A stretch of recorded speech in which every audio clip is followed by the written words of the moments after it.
What if I told you that the most violent and complex criminal enterprise in the Western Hemisphere was not built by a thug, not assembled by a street gang that got lucky, and not the result of poverty spiraling out of control in some border town?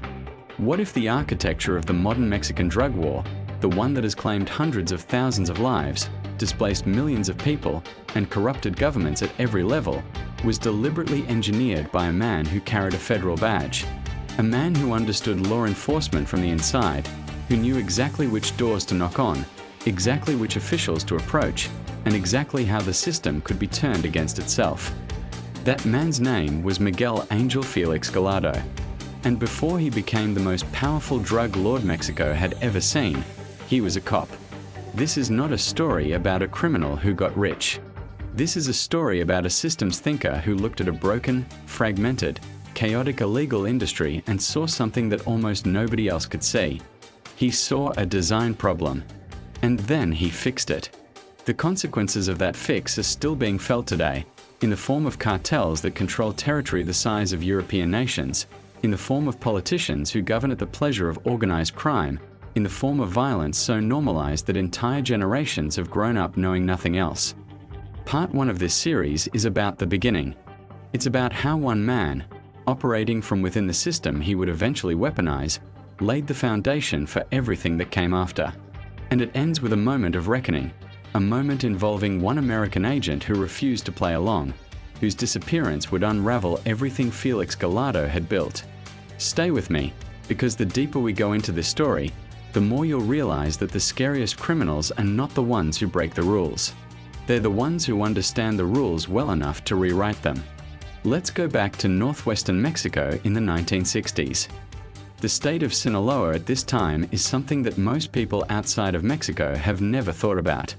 It's hot, it's agricultural, and it's home to a long tradition of small-scale drug cultivation that goes back generations.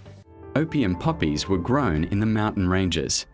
Marijuana fields stretched across valleys that were difficult to reach and even more difficult to monitor.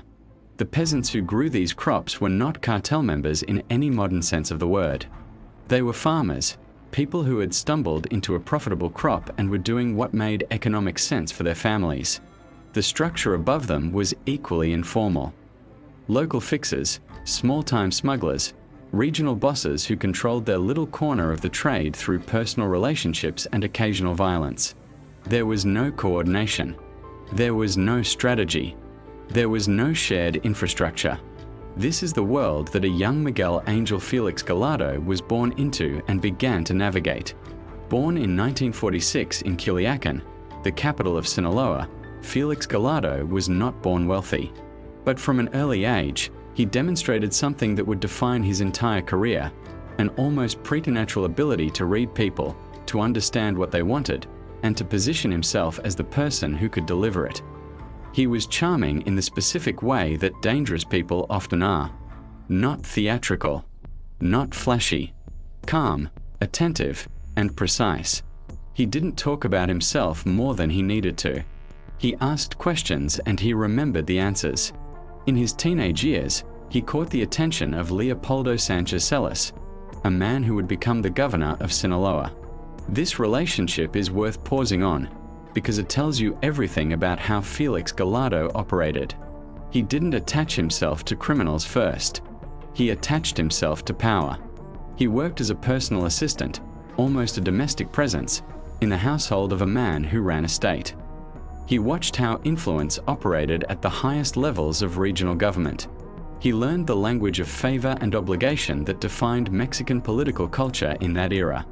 He was, in the most literal sense, being educated in the mechanics of corruption before he ever moved a single gram of any substance across any border.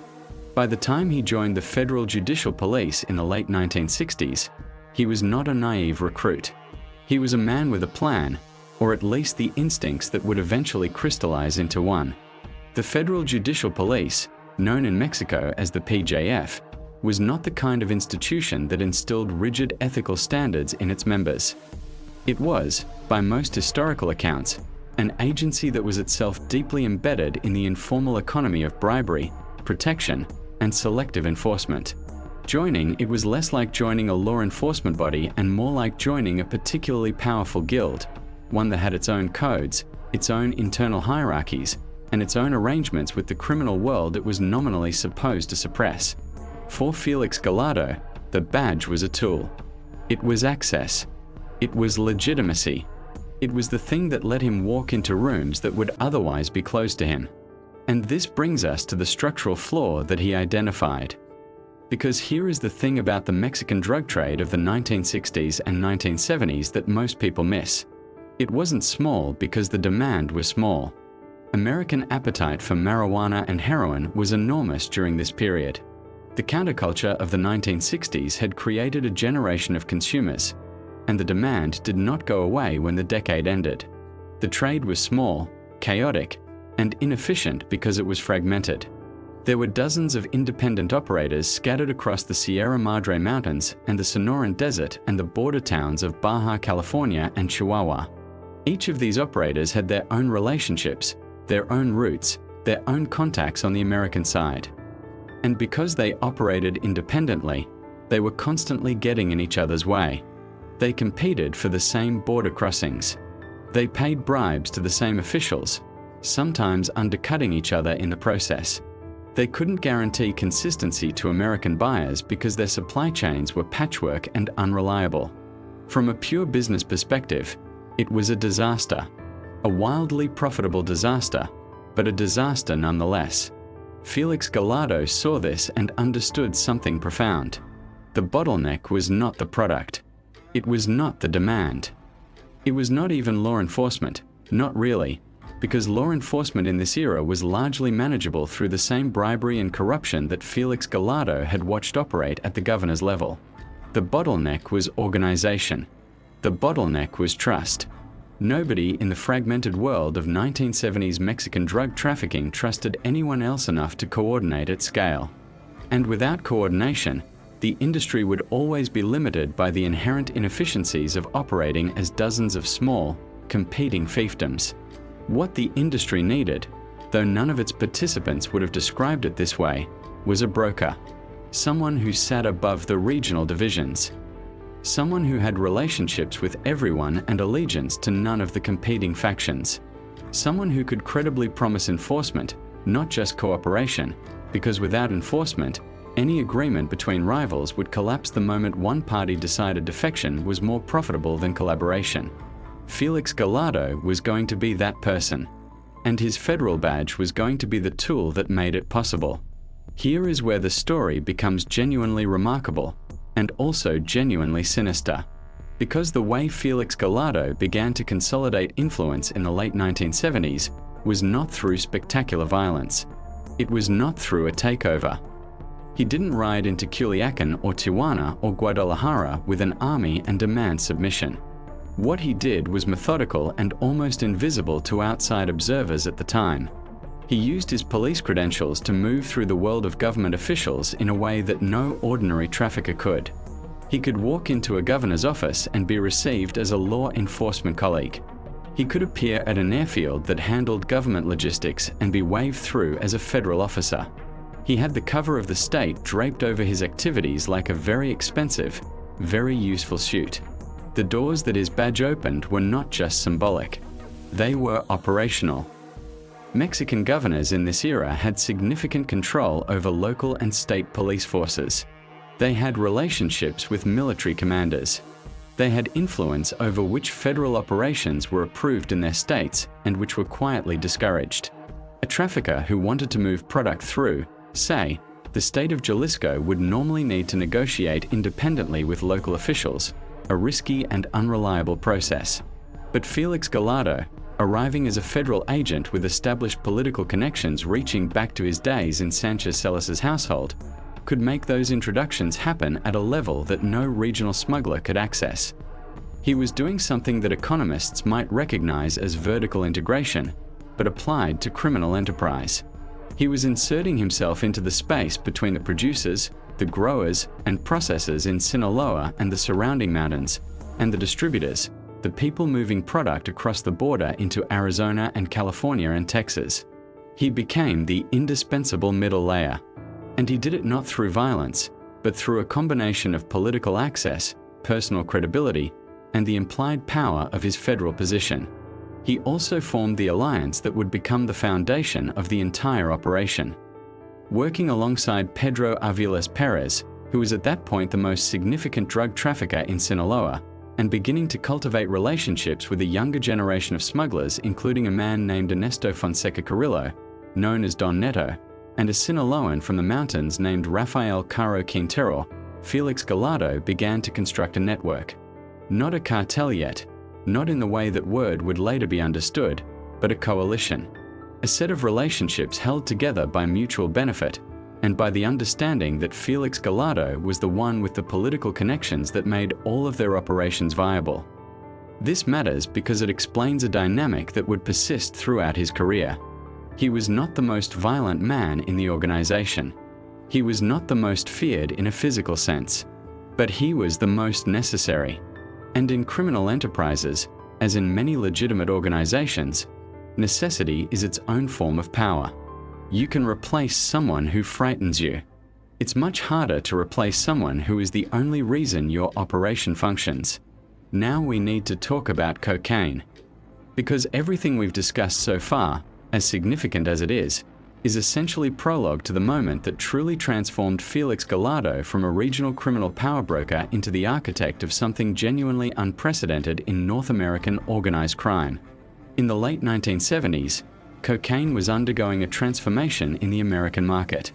It was shifting from a relatively niche substance associated with certain entertainment and professional circles into something approaching mainstream. The demand was accelerating rapidly, and the people who understood the supply side of that equation were paying very close attention. In Colombia, two organizations had emerged as the dominant forces in cocaine production and export. The Medellin cartel, led by Pablo Escobar among others, and the Cali cartel, which operated with a somewhat different style, more corporate in its presentation, more focused on bribery and political penetration than on the spectacular violence that would become Escobar's signature. Both organizations had enormous capacity for production. What they lacked was a reliable, low-risk route into the United States. Their primary method at this point was moving product through the Caribbean, particularly through Florida. Miami was the entry point for enormous quantities of Colombian cocaine.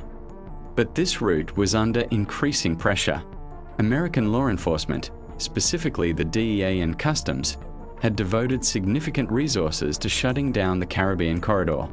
They were having some success, and the Colombian organizations were looking for alternatives. Here is where Felix Gallardo made the move that changed everything.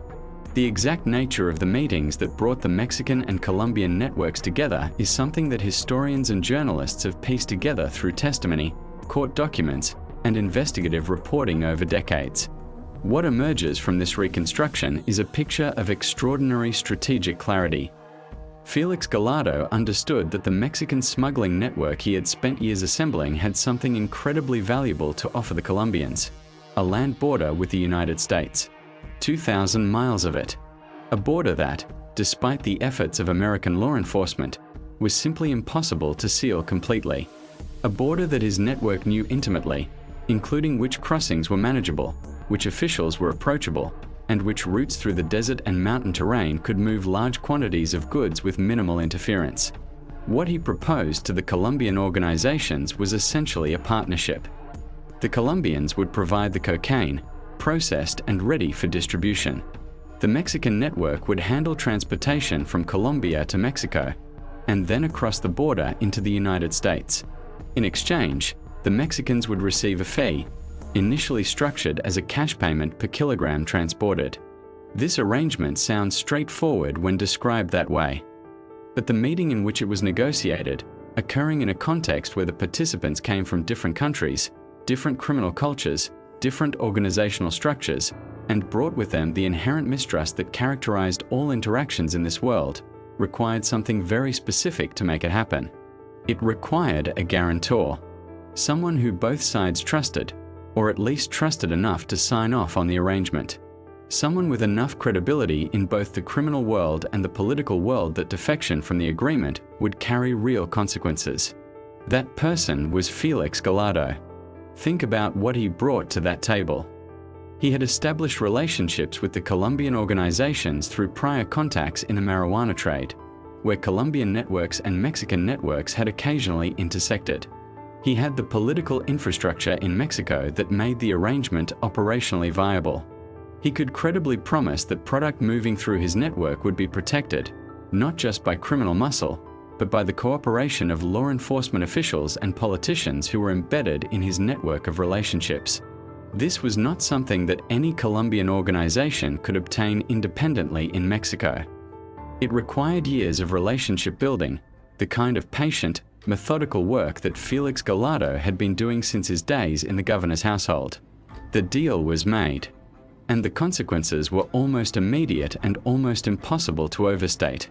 Within a relatively short period after this arrangement was established, the Mexican corridor became the dominant route for Colombian cocaine entering the United States.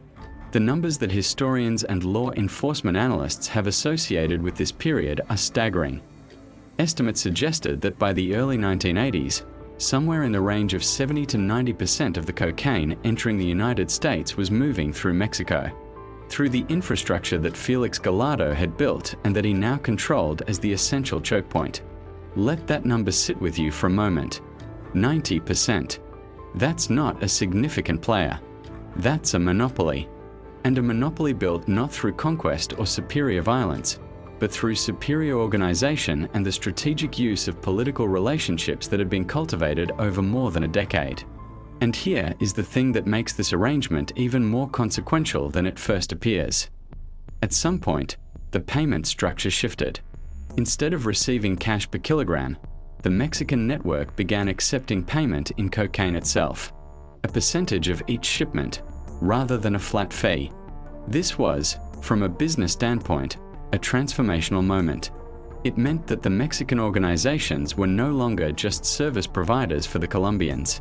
They were cocaine distributors in their own right. They had product. They had American distribution contacts. They had the political cover to operate. They were, in effect, no longer junior partners in the arrangement. They were building their own independent power base, one that would eventually exceed even that of the Colombian organizations that had first brought cocaine to their door. This is the moment, if you had to choose one, where the template for the modern Mexican cartel was established. Not the specific organizations that would later carry names like Sinaloa or Juarez or Tijuana or Gulf, but the model. The understanding that the most powerful position in the drug trade was not at the top of a violent hierarchy, but at the choke point of a logistical network. Control the route. Control the relationships with the state. Control the border access. And everything else, the violence, the territory, the wealth, the political influence, follows from that control. Felix Gallardo had figured this out before anyone else, and he had built the infrastructure to operationalize it while everyone else was still thinking in terms of local fiefdoms and individual smuggling operations.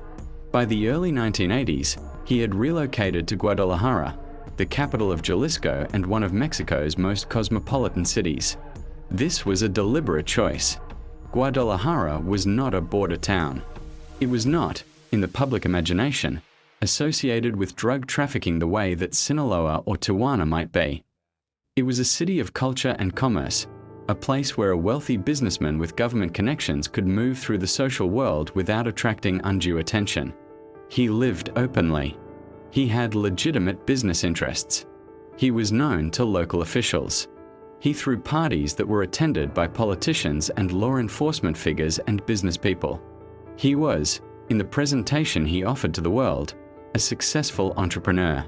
The fact that his actual business was moving hundreds of tons of cocaine across the US-Mexico border was something that the people around him either didn't know or preferred not to examine too closely. The operation he ran from Guadalajara was not a cartel in the territorial sense that would become familiar in later decades. It was more accurately described as a federation, a set of regional operators, each with their own geographic area of responsibility and their own internal organizations, all tied together through shared infrastructure, shared political protection, and the central coordination function that Felix Gallardo provided. Each regional leader reported to him and relied on his political relationships for their operational viability. Without him, the protection evaporated. Without him, the Colombian supply line was at risk. Without him, the whole structure was just a collection of independent smugglers again, vulnerable, inefficient, and exposed. He was, in the most complete sense of the word, indispensable. And he knew it. And the people around him knew it. Which is why the Guadalajara operation at its peak was almost serene in its confidence. This was not an organization that felt hunted. It was an organization that felt protected. And largely, it was. The corruption that Felix Gallardo had spent 15 years building was functioning exactly as designed. Money was flowing to the right people. Officials who might have caused trouble were either on the payroll or had been encouraged in other ways to redirect their attention. The DEA had a presence in Mexico, but it was operating in a severely constrained environment, dependent on Mexican law enforcement cooperation that was, in many cases, cooperation with the very network it was trying to dismantle. Which brings us to the moment that ended everything. Not immediately, not cleanly, but with a finality that, in retrospect, was always inevitable. His name was Enrique Camarena Salazar. He went by Kiki. He was a DEA agent based in Guadalajara, a former Marine, a man from a Mexican immigrant family who had grown up in California, who had joined the DEA out of what by all accounts was genuine conviction that the drug trade was destroying communities on both sides of the border. He had worked his way up through assignments in California before being posted to Mexico, and in Guadalajara, he had become something that Felix Gallardo's network had encountered very rarely. Someone who could not be bought. This is not a small thing in the context of the Guadalajara operation.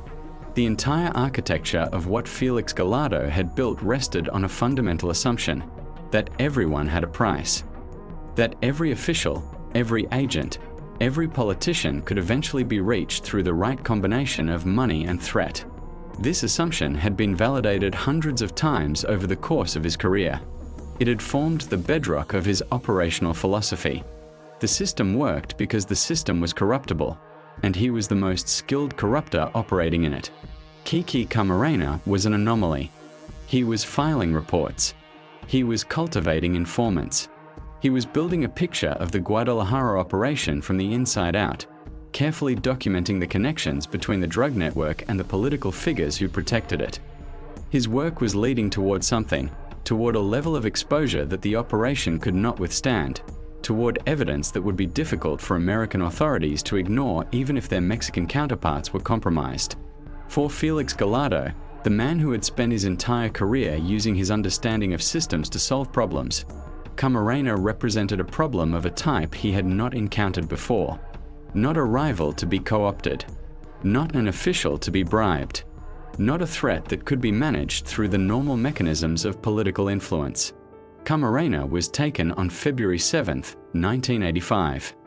He was abducted in broad daylight in Guadalajara, a few hundred meters from the US consulate, by men who federal investigators would later link directly to the Guadalajara network.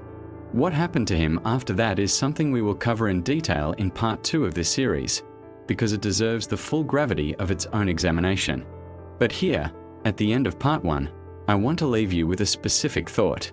Because what happened to Kiki Camarena was not just a crime. It was a mistake. The biggest mistake Miguel Angel Felix Gallardo ever made. And it was a mistake that came from the same source as all his success. His belief that the system he had built was impenetrable. His confidence that the political protection he had assembled was complete. His assumption that the United States government would respond to the disappearance of one of its agents the way it had responded to so many other inconveniences, with noise and protests and formal complaints that would ultimately amount to nothing because the Mexican officials who were supposed to cooperate were the same officials who were in his pocket. He was wrong. He was catastrophically wrong. And the chain reaction that followed the disappearance of Kiki Camarena would ultimately destroy the Guadalajara Federation, fracture the unified structure he had spent 15 years building, and create the conditions for the fragmented, violently competitive cartel landscape that has defined Mexico's drug war ever since. Everything that came after, every cartel war, every massacre, every corruption scandal, every DEA operation, every extradition, every moment of political violence that has shaped modern Mexico traces a line back to this moment, to the cop who built the system, and to the one agent he couldn't reach. The question is, what exactly happened in that house in Guadalajara? And what did it reveal about how deep the corruption actually went? That's part 2. And I promise you, it's worse than you think. What if the most powerful drug cartel in Mexican history wasn't powerful because of its guns, or its money, or even its ruthlessness? What if it was powerful because it had become the government itself? Not a parasite feeding off a host, but something far more disturbing. A symbiotic organism where the line between criminal enterprise and state institution had completely dissolved. Today we are going to talk about that organism, how it worked, what it feared, and the single human being brave enough, or perhaps reckless enough, to look it dead in the eye and say, "I see you." His name was Enrique Camarena, and the cartel would make him pay for that courage with his life. But what they did not anticipate was what would happen next. Because when you kill a DEA agent, you do not just kill a man. You light a fuse attached to the most powerful law enforcement apparatus on the planet. This is part 2, the untouchable machine and the DEA's dare. Let us rewind. Because to understand what the Guadalajara cartel truly was, you cannot just look at the drugs, or the violence, or even the names of the men who ran it. You have to look at the architecture, the infrastructure underneath. The Guadalajara cartel, by the early 1980s, had evolved into something that criminologists and historians still struggle to properly categorize. It was not a gang. It was not even a traditional organized crime syndicate in the way people understood the Italian mafia or the Colombian cartels. Those organizations existed in opposition to government. They bribed officials, yes, but fundamentally, the state and the criminal organization were two separate entities, one pursuing the other, with money changing hands to slow the chase. The Guadalajara cartel had done something different. It had fused with the state. It had become structurally integrated into the institutions of Mexican governance in a way that made the distinction between a government official and a cartel member almost meaningless. Think about what that actually means in practice. When you hear the word bribe, your brain likely conjures an image of a brown envelope passed under table. A one-time transaction. A specific official being bought for a specific favor. That is a bribe in the conventional sense. But what the Guadalajara cartel had constructed was something closer to a payroll system. Methodical, organized, distributed across multiple levels of government in a way that made the payments feel less like corruption and more like a salary. Federal officials received their cut. State officials received their cut. Local police commanders received theirs. And crucially, the Federal Security Directorate, the DFS, which was Mexico's most powerful domestic intelligence agency, was not just receiving payments. It was actively providing operational support. DFS credentials were reportedly used as protection documents by cartel operatives. Think about that for a moment. The badge of the National Intelligence Service was functioning as a cartel membership card. This is what made the Guadalajara cartel untouchable. Not the guns, though they had plenty. Not the violence, though they deployed it strategically. It was the fact that attacking the cartel meant attacking the architecture of the Mexican state itself. Any Mexican official who wanted to move against Miguel Angel Felix Gallardo or his associates had to first ask themselves a dangerous question. Who among my superiors is already on the payroll? And that question had a paralyzing effect. Because when you cannot trust the chain of command, when you cannot be certain that your investigation will not be quietly killed before it reaches a courtroom, action becomes nearly impossible. The cartel had not just bought protection. It had bought paralysis. It had installed itself into the nervous system of Mexican law enforcement in such a way that any signal to move against it would be intercepted and neutralized before it could travel very far. And then the DEA sent Enrique Camarena to Guadalajara. Kiki Camarena was not a flashy agent. He was not the kind of law enforcement figure who ends up on magazine covers or television specials, at least not in the way people imagine before knowing his story. He was the son of Mexican immigrants, born in Mexicali, raised in California. He had worked construction, he had served in the Marines, and eventually found his way into law enforcement, first as a cop, then as a DEA agent. By the time he arrived in Guadalajara in 1980, he was in his early 30s with a wife and 3 sons and an assignment that most of his colleagues would have found either genuinely exciting or deeply daunting depending on the temperament. Guadalajara was a hot zone. Everybody in the DEA knew that the cartel operating there was large, well-connected, and effectively shielded by the very government that was supposed to be America's partner in the war on drugs. What made Camarena remarkable was not just his bravery, though that was real. It was his refusal to accept the premise that the cartel was untouchable. This is a crucial distinction. Most people who worked in that environment had internalized the untouchability as a fact of life. You do your job, you try to build cases around the edges, you collect intelligence, you do not poke the bear directly. Camarena did not accept that framework. He treated the untouchable system as a target, personally, with a doggedness that his fellow agents noticed and that, critically, the cartel also noticed. He was gathering intelligence, cultivating informants, building a picture of how the cartel operated and where its operations were physically located. He was doing his job in exactly the way his job description said he should, but in a context where doing your job that thoroughly was effectively a declaration of war against an organism that had tentacles inside the government of a sovereign nation.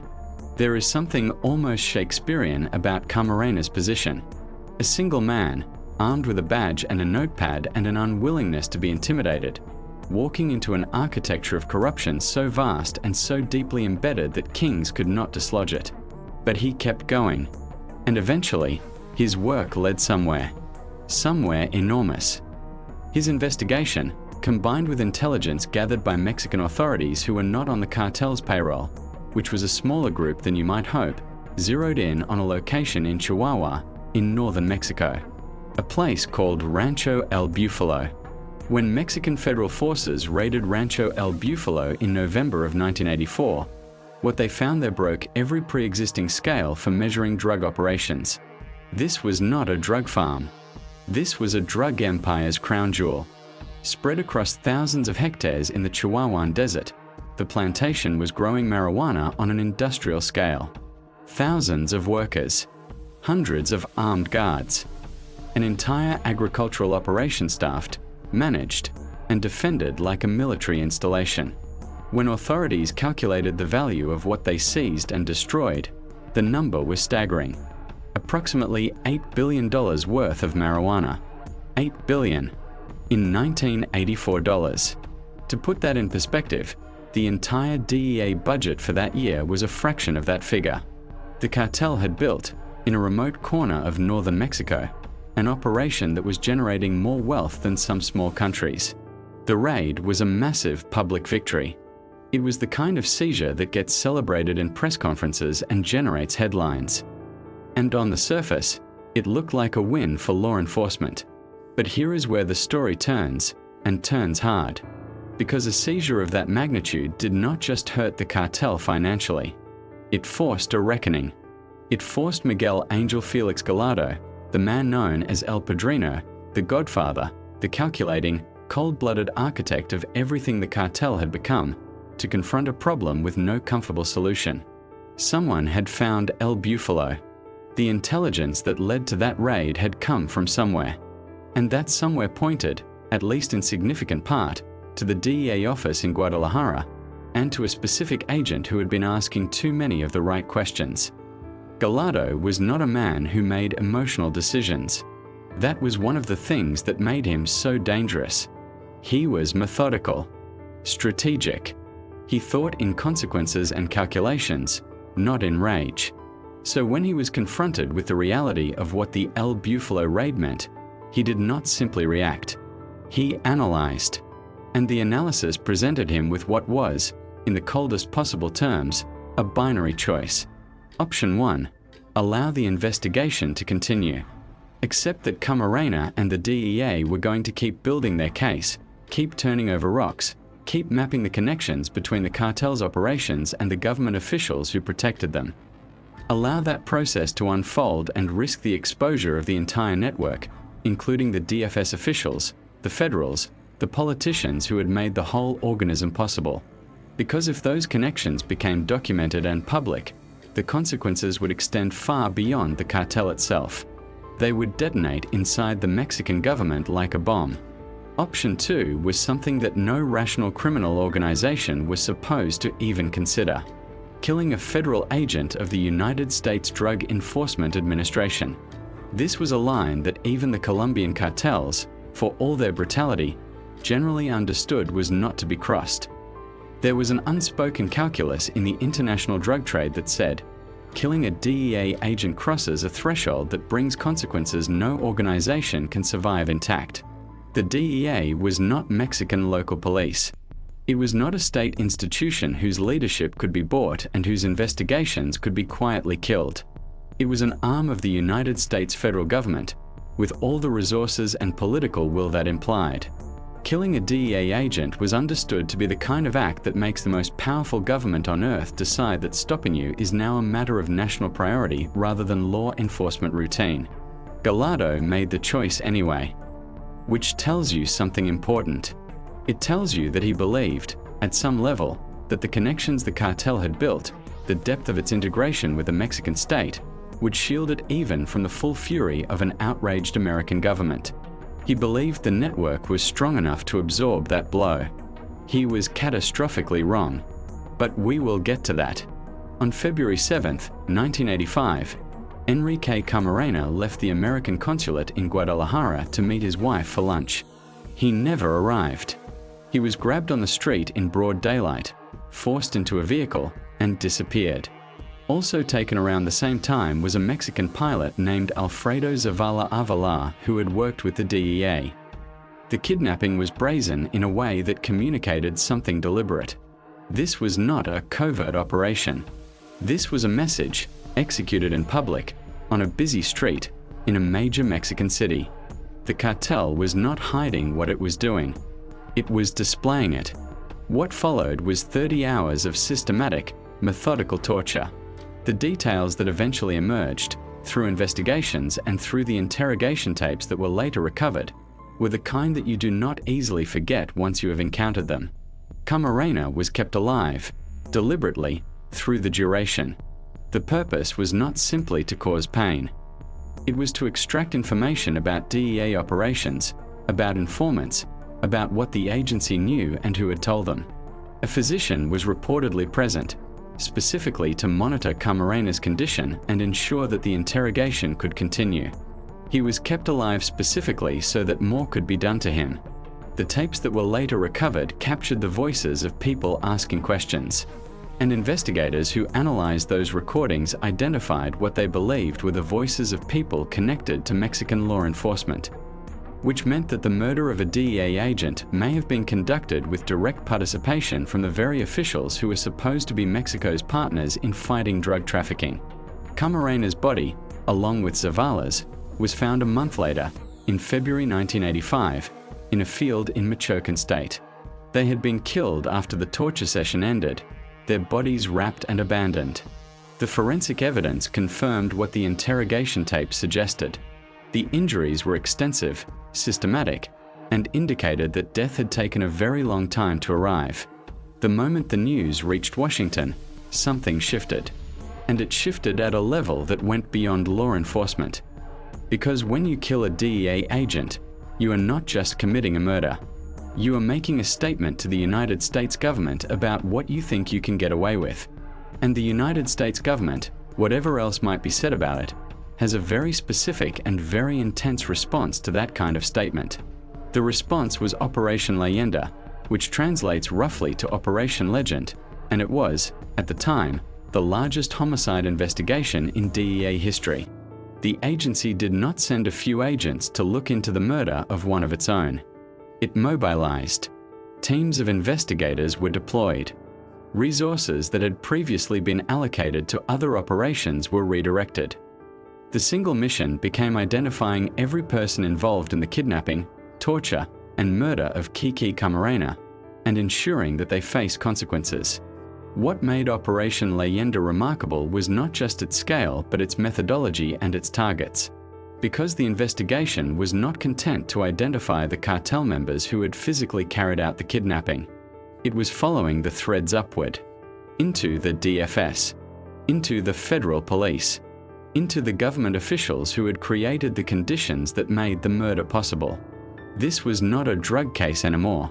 It had become something that lived at the intersection of law enforcement, diplomacy, and national security. American politicians were publicly furious. The Reagan administration faced enormous pressure to demonstrate that American personnel operating in partner countries could not be murdered with impunity. And that pressure translated into an extraordinary escalation. Operation Camarena, which ran alongside and connected to Operation Leyenda, was in many ways even more aggressive. The United States used its considerable economic and diplomatic leverage over Mexico in ways that were, by the standards of bilateral relations, remarkable. There were instances of American customs officials conducting thorough, time-consuming inspections of vehicles crossing from Mexico into the United States, inspections thorough enough and slow enough to create massive backups at the border, generating enormous economic pressure. The message being communicated was explicit. Mexico would cooperate with the investigation, would provide access, would hand over suspects, or the relationship between the two countries would be under significant strain in ways that had real economic consequences. The investigation eventually produced arrests. Ernesto Fonseca Carrillo, known as Don Neto, was arrested in April of 1985. Rafael Caro Quintero, who had been one of the primary architects of the El Búfalo operation and who investigators believe had been centrally involved in the decision to kidnap and kill Camarena, fled to Costa Rica but was captured and extradited. And eventually the investigation reached further, touching Mexican officials who had been connected to the protection network, whose involvement either directly in the murder or in the broader system that had enabled it was documented. The DFS was eventually dismantled. Not immediately, not cleanly, but the pressure generated by the Camarena murder and the investigation that followed contributed significantly to its eventual dissolution. But what about Gallardo himself? This is where the story takes one final, deeply revealing turn. Because Gallardo was not arrested immediately. He continued operating for several more years, attempting to maintain the network, attempting to restructure operations in the wake of the raids and the arrests and the international pressure. But something fundamental had changed. The political protection that had been the cartel's most important asset, the thing that had made it untouchable, had become a liability. The Mexican government officials who had been content to receive their payroll payments when the cartel was a source of invisible, deniable wealth suddenly found themselves in a very different situation. The Camarena murder had put every connection to the Guadalajara cartel under a microscope. American investigators were mapping the network. Journalists were asking questions. Congressional hearings were generating attention.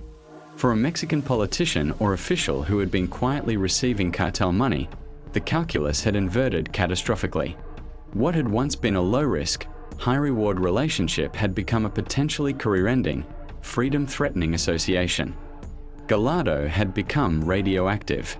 The network of protection that had been his greatest strength had transformed, almost overnight, into a network of people who were desperately trying to create distance between themselves and him.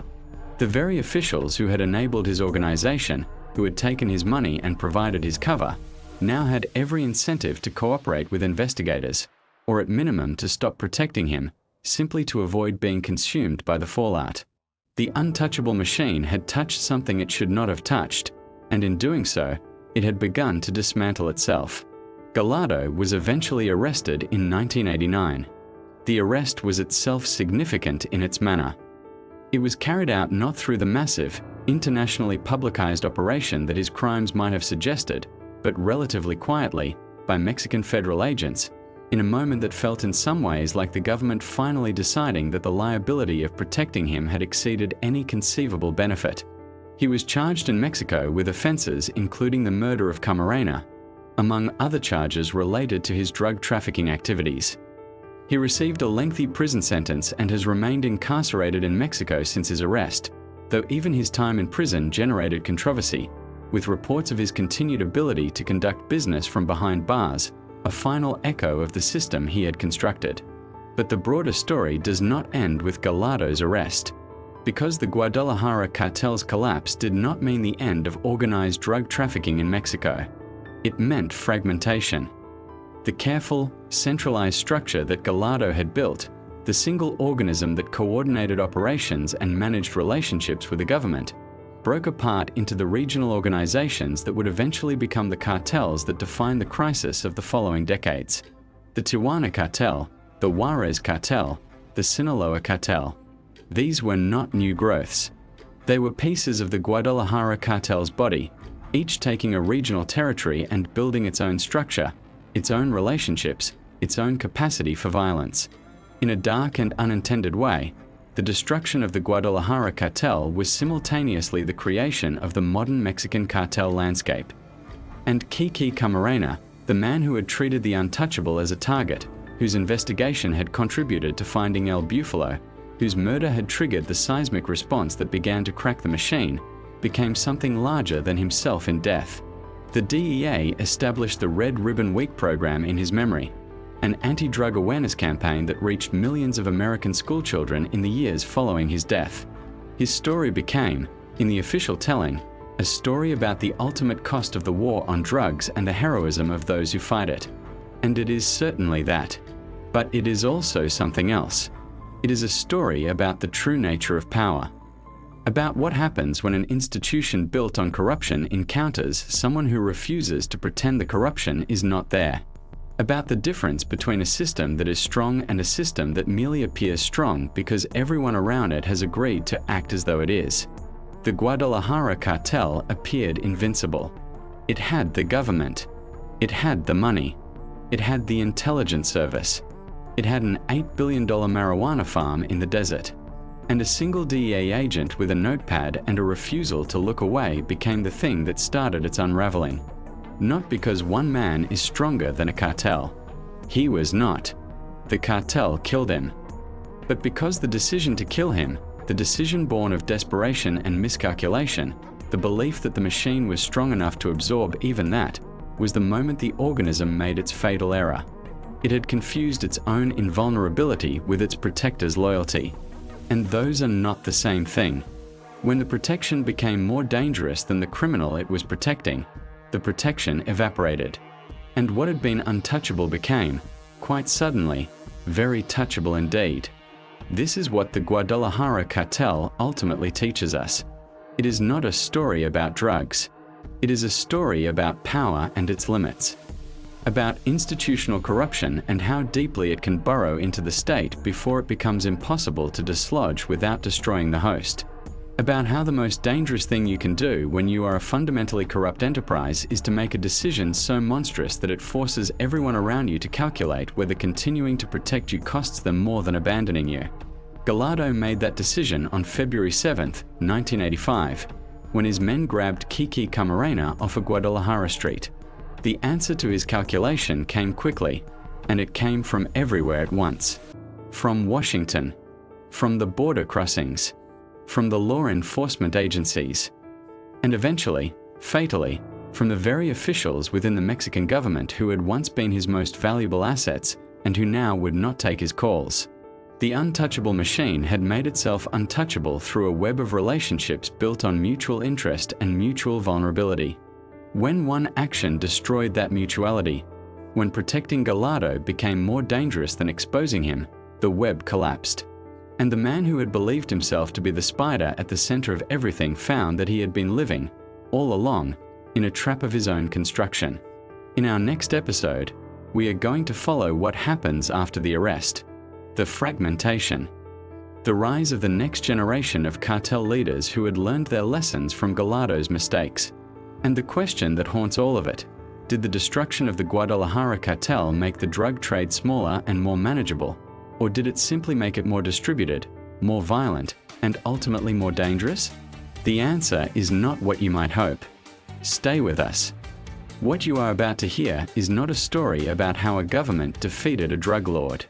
It is a story about how defeating a drug lord unleashed something far more destructive than the man himself ever was. This is part 3. The detonation. Why catching him made everything worse. April 8th, 1989.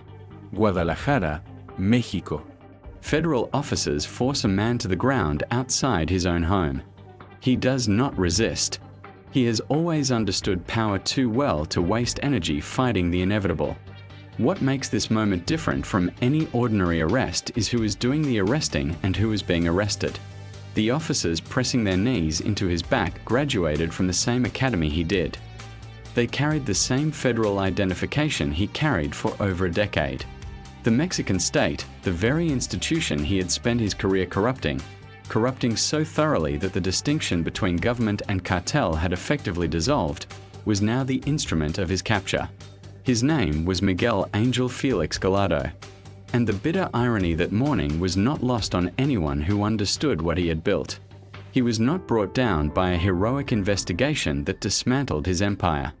He was sacrificed by the politicians and generals he had enriched for years, men who needed one body to throw at Washington to make the pressure stop. One kingpin, exchanged for continued American cooperation. That was the deal. And as the handcuffs clicked shut, the machine he had spent a decade constructing was still running perfectly. Every corridor, every bribed official, every Colombian contact, every smuggling route. All of it still operational. The only thing that changed that morning was the identity of the man at the center. And that change, that single removal of the one person who understood the entire architecture, would trigger the most catastrophic chain reaction in the history of organized crime in the Western Hemisphere. To understand why his arrest made everything worse, you first need to understand what he had actually built. Because what Felix Gallardo created was not a cartel in the way most people use that word. It was not a gang with territory. It was not a criminal organization with a hierarchy. It was something closer to a centralized state running parallel to the Mexican government, sharing its infrastructure, its personnel, and its institutional logic. Before Gallardo, the narcotics trade in Mexico was fragmented. Regional marijuana growers in Sinaloa operated independently of heroin traffickers in Jalisco. Gulf Coast smugglers never communicated with operators in Chihuahua. Every regional boss skimmed his own percentage, guarded his own patch, and viewed every neighboring operation as either a threat or an irrelevance. There was no coordination, no unified negotiating position with foreign suppliers. No shared intelligence about American enforcement patterns. The system hemorrhaged money through redundancy, turf disputes, and the kind of high-profile violence that made politicians nervous enough to occasionally actually do their jobs. Gallardo saw this fragmentation not as the permanent condition of the underworld, but as an engineering problem waiting for a solution. And his solution was elegant in a way that still commands a kind of grim admiration. He kept his badge. While every other corrupt officer in the system used their position to extract a monthly envelope, Gallardo used his federal credentials as a platform to become the one indispensable intermediary between two worlds that desperately needed each other but could not safely communicate. He brokered relationships nobody else could broker. He fed smugglers classified enforcement intelligence. He connected isolated regional operators to each other and, most importantly, he carried that architecture all the way to a meeting with Colombian cocaine suppliers that would transform the entire economy of the drug trade. The deal he struck with representatives of the Colombian syndicates was not complicated in structure, but it was revolutionary in its implications. Instead of using unreliable Mexican middlemen who lost loads, attracted heat, and demanded flat courier fees, the Colombians would funnel everything through one partner, Gallardo's organization. In return, his network would not receive a simple delivery fee. They would retain a percentage of the cocaine itself, becoming equity partners in the supply chain rather than hired hands. That single clause changed everything. Mexican traffickers went from couriers to co-owners overnight. They now had product to protect and a financial stake in the pipeline's survival that was orders of magnitude larger than anything a flat fee arrangement could generate. Pablo Escobar needed Gallardo more than Gallardo needed Escobar because the Colombians had the product but lacked the infrastructure. Gallardo had the infrastructure and now had the product as well. He parceled the border into corridors and assigned each one to lieutenants he had cultivated for years. A young Joaquin El Chapo Guzman and his partner received the Pacific route running out of Sinaloa. The Arellano Felix brothers, 7 siblings with a reputation for spectacular violence, got Tijuana and its crossing into San Diego. Amadou Carrillo Fuentes, already running loads through the Chihuahuan Desert, inherited the Juarez Corridor and the El Pozo Bridge. Juan Garcia Abrego held the Gulf, funneling shipments into South Texas. Each lieutenant understood his territory was a privilege, not a birthright. The hub, the Colombian contacts, the strategic decisions, the coordination, all of it ran through Gallardo. The wheel had an axle. And the axle was a man whose face appeared on no wanted poster, whose name appeared in no newspaper, and who conducted business from behind a wall of corrupt officials so thick that attacking him meant arresting senators. By the mid-1980s, this machine moved an estimated 90% of the cocaine entering the United States through Mexico. Then Enrique Kiki Camarena walked into Guadalajara with a DEA badge and a stubborn indifference to the unwritten rules that kept everyone else in line. Camarena could not be bought. In a system where everyone had a price, this was not just inconvenient, it was existential. When his intelligence led to the destruction of El Buffalo, a marijuana plantation so vast it represented roughly half the world's premium cannabis supply at the time, Gallardo understood that Camarena had glimpsed the true shape of the machine. If he kept pulling threads, the names that surfaced would include cabinet ministers, generals, and federal prosecutors. The protection architecture, the real product Gallardo sold to his lieutenants, would collapse within a week. Gallardo ordered Camarena's kidnapping and murder in February 1985. It was the worst strategic decision of his life, and he knew it when he made it. But he made it anyway because losing his protection network was a faster death than the American retaliation that would follow. Washington's response was seismic. Operation Leyenda, the DEA's largest homicide investigation. Border-crossing shutdowns that strangled Mexican commerce. A diplomatic vice grip that squeezed every official who had ever cashed a cartel check. The politicians and generals who spent years enriching themselves through Gallardo's machine suddenly discovered their patriotic duty. Every protected official now wanted to offer his name as a bargaining chip. The man who once dictated terms to governors became the asset his own allies were most desperate to trade. And on April 8, 1989, they traded him. Now here is where the story pivots from the narrative of a criminal's rise and fall to something far more consequential. Here is where the detonation begins. Even from his cell, Gallardo believed he could hold the center. This is understandable, if catastrophically wrong. He had spent a decade as the indispensable hub of a continental operation. He had managed enormous complexity through personal authority and the threat of consequences only he could impose. He assumed, reasonably by the logic of every experience he had accumulated, that the structure he built would continue to recognize the authority of its architect even after the architect was behind bars. He instructed lawyers to convene his lieutenants. The meeting that followed, reportedly held in Acapulco, was Gallardo's attempt to formalize through explicit agreement what had previously been enforced through his personal power. He drew lines on map. Tijuana to the Arellano Felix brothers. Juarez to Amadou Carrillo Fuentes. The Gulf Corridor remained with Garcia Abrego.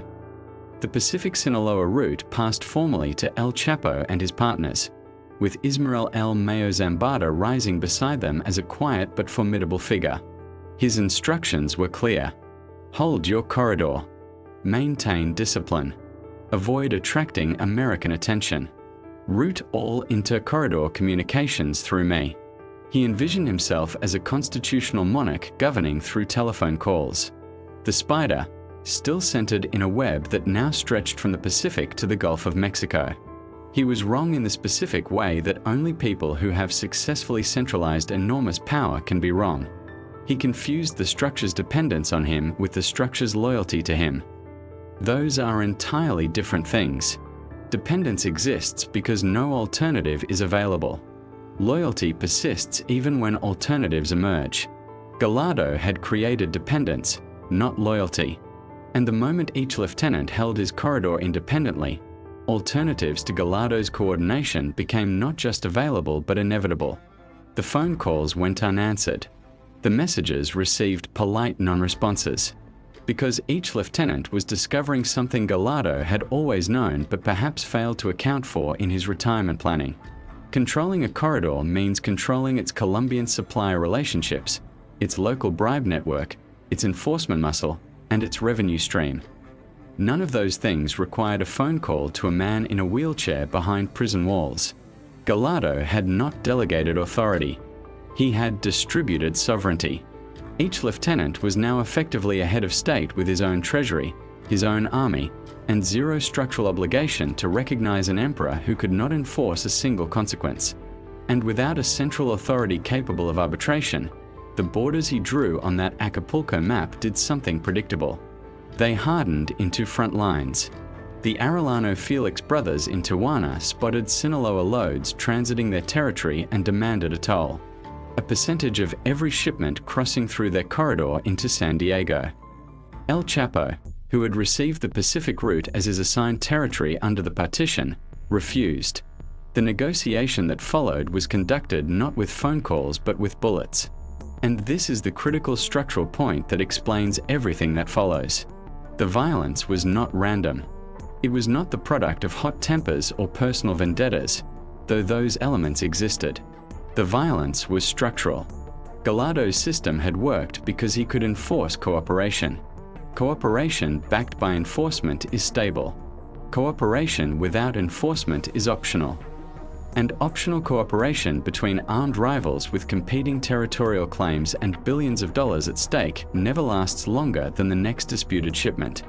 Without the axle, the wheel does not roll smoothly in a new direction. The wheel flies apart. Hit squads crossed corridor boundaries that had never previously needed defending. Bodies appeared in Tijuana alleys and Sinaloa mountain roads. Amadou Carrillo Fuentes in Juarez, a man who would earn the nickname Lord of the Skies for his fleet of Boeing 727s loaded with cocaine, began expanding beyond his assigned territory, colliding with Gulf operators moving west.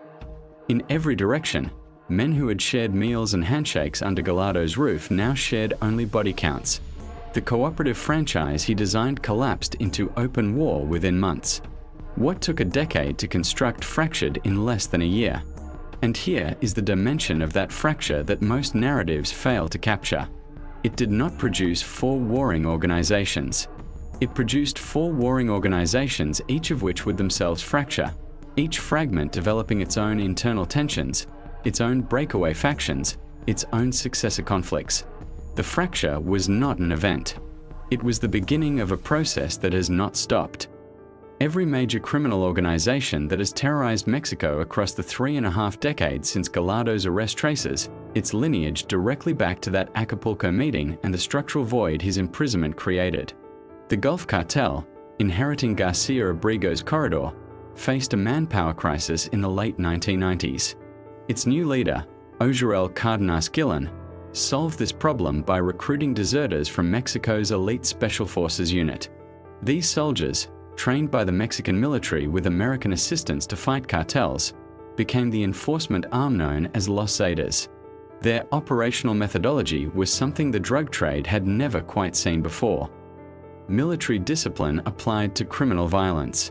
By 2010, Los Zetas had split entirely from the Gulf Cartel, seized territory across eastern Mexico, and introduced mass graves, car bombs, and public dismemberments as routine tools of territorial control. An organization created to protect one drug lord had become a sovereign criminal army. And it exists because Gallardo's partition left a power vacuum in the Gulf that attracted exactly the kind of desperate, militarized solution that fills vacuums. In Sinaloa, the corridor El Chapo and El Mayo inherited proved the most durable of the original fragments. But even that organization, often described as if it were a single coherent entity, fractured under the pressure of its own success and the inevitable arithmetic of billions creating competing appetites. In 2008, the Beltran-Leyva brothers accused El Chapo of betraying their sibling Alfredo to Mexican authorities. Whether the accusation was accurate matters less than the consequence. The split triggered an internal war that sent assassination squads into police stations and government offices. Hundreds of people died in a conflict between men who had once sat together under Gallardo's mediation. Without Gallardo's arbitration function, every internal dispute escalated to violence because there was no credible neutral party capable of imposing a resolution both sides would accept. In Jalisco, The expansion of Los Zetas into territory that local operators considered their own provoked a defensive response that eventually crystallized into something that would have been unrecognizable to anyone who knew the drug trade as Gallardo built it. Nemesio Oseguera Cervantes assembled defense groups and allied factions into what became the Cartel Jalisco Nueva Generación, the CJNG. Armored vehicles modified to absorb military-grade fire.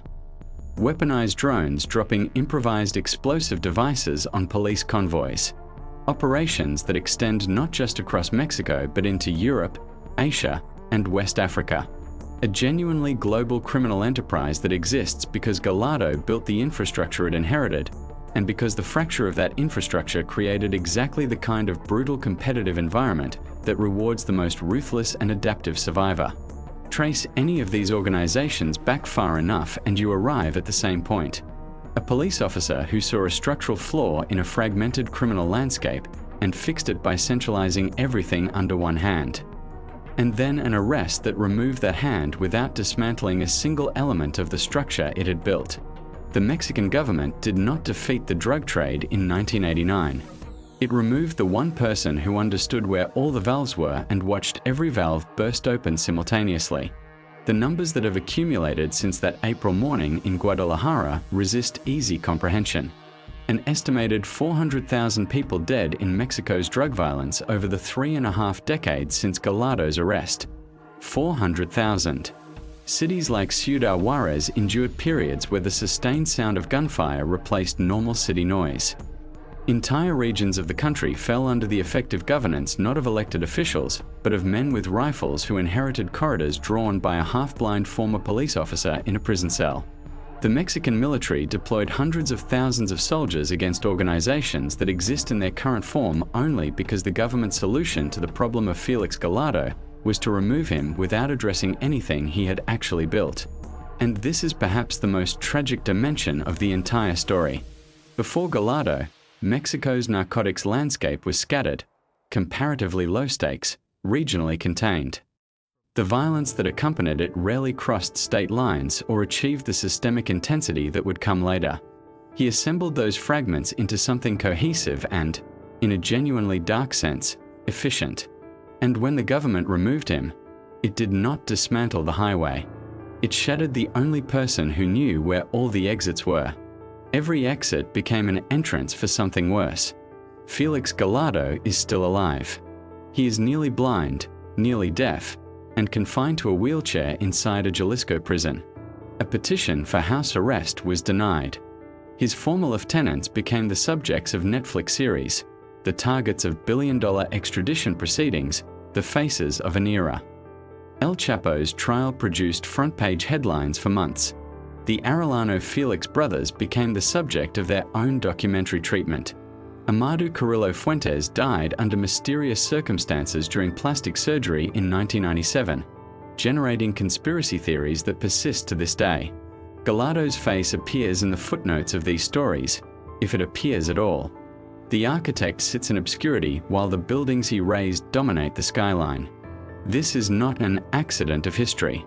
It reflects something true about how power works and how the narratives we build around power tend to focus on the spectacular and the immediate rather than the structural and the originating. El Chapo in chains is a satisfying image. It implies that something has been resolved. Felix Gallardo in a wheelchair behind prison walls, forgotten, is a less satisfying image precisely because it implies the opposite. That the thing he set in motion cannot be resolved by arresting any individual, no matter how prominent, because the problem was never the individuals. The problem was the structure. The structure that fused criminal enterprise with state institutions so completely that the two shared a circulatory system. Remove the heart and the blood keeps flowing, finding new paths, feeding new organs, sustaining a body that was never supposed to survive without its original center.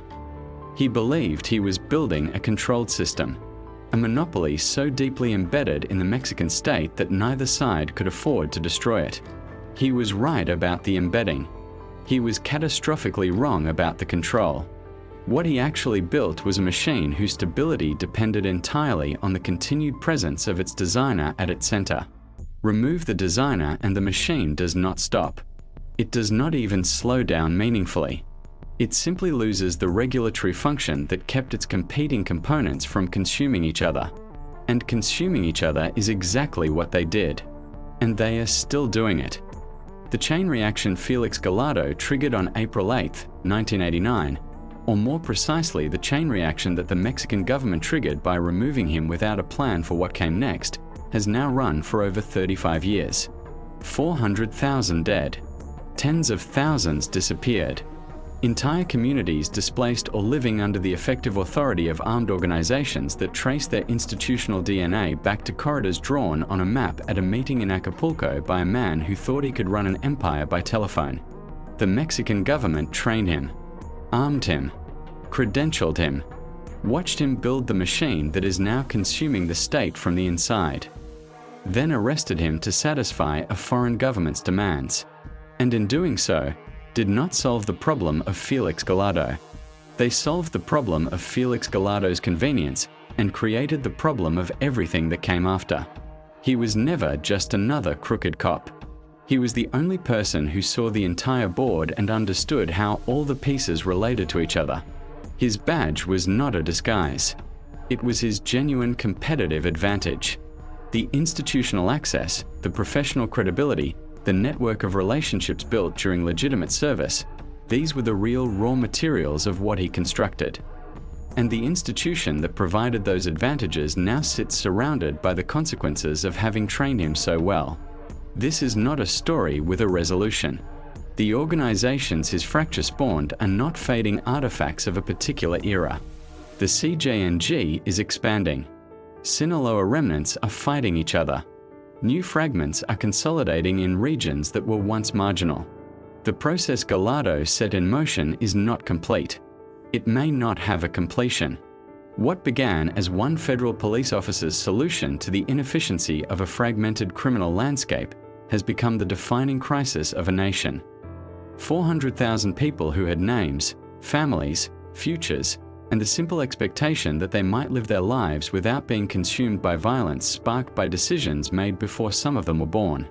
All of it traceable, through however many degrees of institutional mutation and strategic fragmentation, back to one man's attempt to build a perfect monopoly, and to the state that built him, used him, and then, when the pressure from Washington became unbearable, handed him over while leaving everything he constructed perfectly intact. The detonation is still happening. The shockwave has not stopped.